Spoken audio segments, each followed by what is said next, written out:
Ladies and gentlemen, welcome on back to another Zombies vs. episode. In this one, today, we have already done the Transit vs. Die Rise, which is arguably the worst maps. We have done the best maps, which is Origins and DE. And in this one, today, we're going to be doing the Moon vs. Shangri-La. Now, obviously, we've done maps a ton of times before for the series. For those of you who are new, this is pretty much a series where we go through 5 different categories for each of these maps, and we give a point for each map that corresponds best with the category. Towards the end, whichever map has the most points will win overall and be considered the better map. The categories for this video is going to be the map layout, the replayability, the mini bosses, the weapons, and the Easter egg. These 5 criteria determine what a good zombie map is, in my opinion, and will be the criteria for this video. So without further ado, let's jump right into it. Now, moving into our first category, this is going to be going to the map layout. Now, the map layout on Moon is very, very bad. I personally don't like the map layout on Moon. I find it to be really annoying to navigate. I don't really find it to be that engaging either.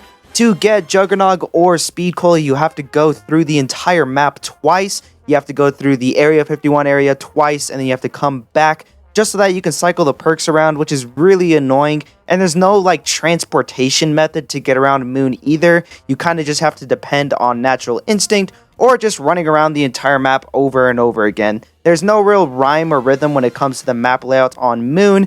It's not too good either, especially when it comes to the excavators that can lock down the map. They close off certain areas. Say you want to go down Tunnel 11 to get stamina up. Well, you can't because an excavator just dropped down, and now you have to go all the way around the map just to get the one perk that you needed in that one tunnel. There's no real consistency when you're walking around on Moon, and overall just doesn't really lead to a good map layout in general. So for that, it's definitely down there as one of the worst map layouts in Zombies. Shangri-La's map layout, on the other hand, isn't really too much better compared to Moon. There's still really annoying and awkward areas to go through on Shangri-La, like the tiles that are on the floor during that one mud trap area. There's also multiple traps that you do have to walk through constantly that you can't go through again because of those spike traps and other kinds of just little things that are just nuisances to walk through. So it can be really annoying to navigate the map on Shangri-La. It is also really annoying to get the Pack-a-Punch because you are dependent on multiple players standing in a certain spot at a certain time. So it can be really annoying for the map layout on Shangri-La. Do I think it is worse than Moon's? No.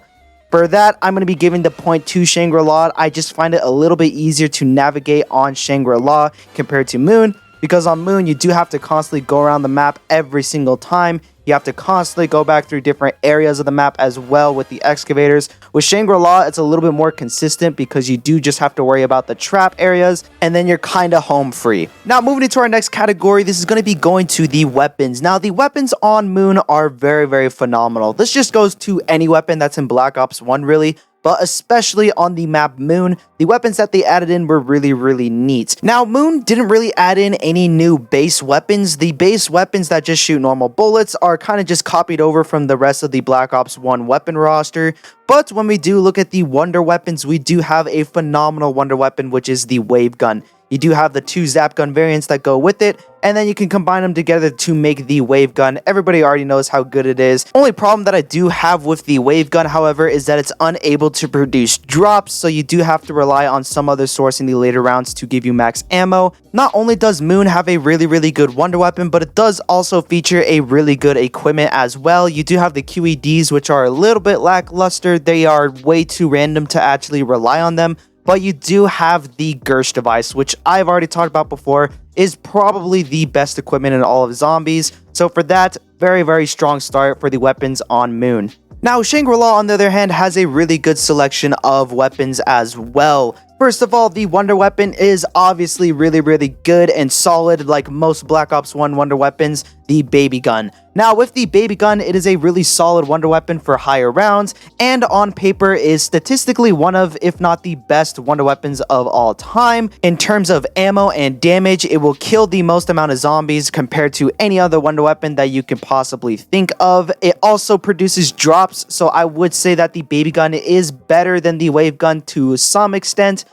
But then you have to move on to the other things that were added into Shangri-La, like the equipment. And I do love the Spike Mores, but compared to the Gersh device and the QEDs, I wouldn't say that they are my favorite. So this one was really close, but I'm gonna have to give the point to Moon just because of its overall better collection of weapons and equipment compared to Shangri-La. Now moving on to our next category, this is going to be going to the mini bosses. Now the mini bosses on Moon are all very annoying. We'll go on to the Moon Man first, which is by far one of, if not the worst mini bosses in all of Call of Duty Zombies. He is very annoying to deal with. He does nothing really that useful. He doesn't reward you when you kill him either. He just walks around the map. He'll randomly just walk into, you'll randomly walk into him, and then he'll just take your perks. The only really good thing that I do like about him is that sometimes he'll take names from your Xbox party chat, or he'll take names from normal developers that are working at Treyarch, and then he'll name himself after those developers, which is pretty cool.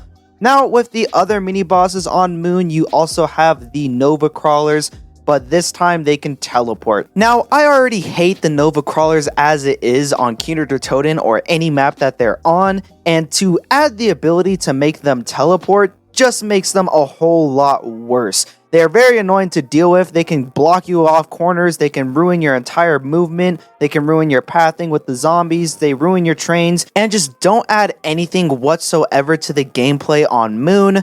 Definitely a weak spot when it comes to the mini bosses on Moon. Now, Shangri-La, on the other hand, also has a wide variety of mini bosses on that map. First of all, you do have the two kind of elemental zombies. It was the first iteration that we ever saw of a napalm zombie.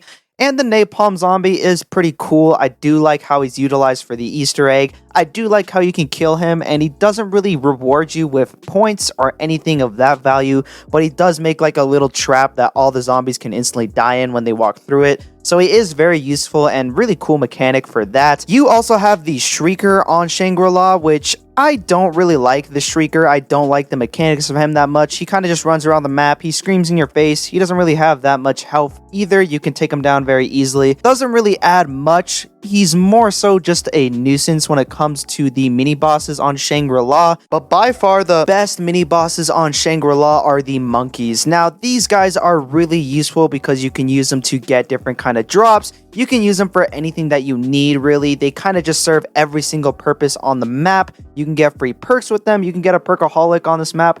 First Black Ops 1 map ever to have that feature where you can get Perkaholic. Overall, I would say that the mini bosses on Shangri-La are miles better than the one on Moon, because on Moon you do have quite possibly some of the worst of all time, whereas on Shangri-La, granted they aren't the best, but they still are miles better than the ones that are on Moon, so Shangri-La is going to be getting the point for this section. Now, moving on to Easter eggs. First off with Moon, the Easter eggs on Moon are very interesting nonetheless.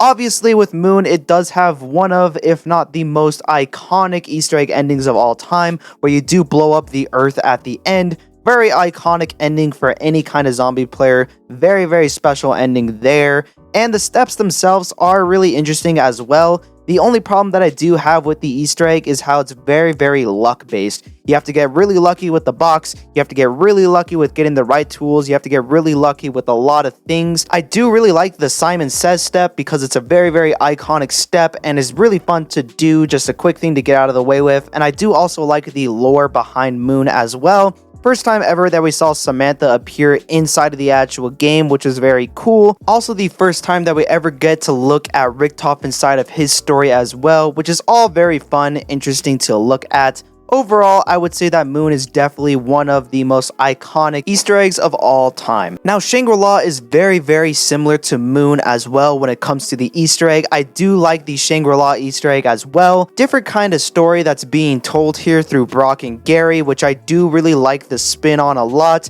Usually you just see maps based around the Primus or the Ultimus characters. It's fun to see a map that does get love with the story when it comes to Brock and Gary or any other character that's not Primus and Ultimus. Do really appreciate that a lot. And I do like the Easter egg steps on Shangri-La a lot as well. I do like how it's a 4-player co-op Easter egg. It's kind of the only Easter egg in Zombies where it's very cooperative. You have to constantly be talking to your teammates, constantly making sure everyone is doing the right thing and is on points, like the tile step or any kind of step that requires multiple players at a time. Do really like the co-op factor when it comes to Shangri-La. but I'm gonna have to give the point to Moon. Again, I do love both of these Easter eggs a lot. I do love how they are related to the story and play a huge role in the story. I do also love a lot of the Easter egg steps on both of them as well, but I do find Moon to be a little bit better than Shangri-La, just for its more simplistic steps, how it can be done solo, and the way that its story is told. Now, moving into our last category, this is going to be going to the replayability. Now, the replayability on Moon is very, very good. I do find myself coming back to Moon a lot to replay the map. I do like doing the Easter egg. Not really into speedrunning on Moon because, again, it is very luck-based, so it's kind of a speedrunner's nightmare to kind of speedrun through Moon's Easter egg. But it still is a fun Easter egg to come back and do from time to time. I do also like the No Man's Land area where you can just stay there forever, kill as many zombies as you want. You don't have to worry about setting up on the early rounds or anything like that. You can spawn in, you have the Pack Punch right there, you have a perk like Jug or Speed Cola right there with you as well. I do really like that aspect. If you just want to hop into a map, kill zombies, and just have a good time, Moon is definitely the map for you. And with the Zombies Chronicles version of Moon, you do have the Gobblegum, which does give you more control over the RNG factors on Moon overall.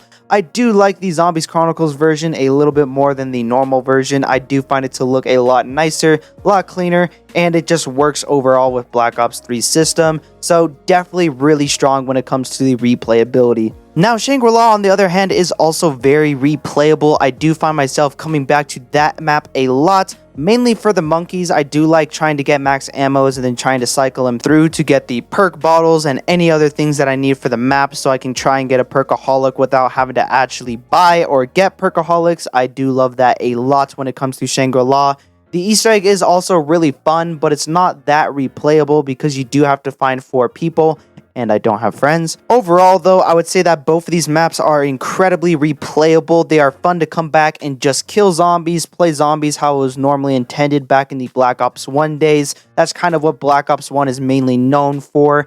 But overall, I would have to give this point to Moon. I do find it to be a lot more replayable because you can come back on solo, play the Easter egg anytime. You don't have to worry about finding friends or anything like that. On the Zombies Chronicles version of the map as well, you do also have a lot of side Easter eggs like the Moondog Easter egg, which does make it a lot more replayable. And it's just a very cool thing that Treyarch added in for the community. For the final score, we have 3 points to Moon and 2 points to Shangri-La. Overall, I would say that Moon is definitely the better map. I do have a lot more better experiences when I do play on Moon.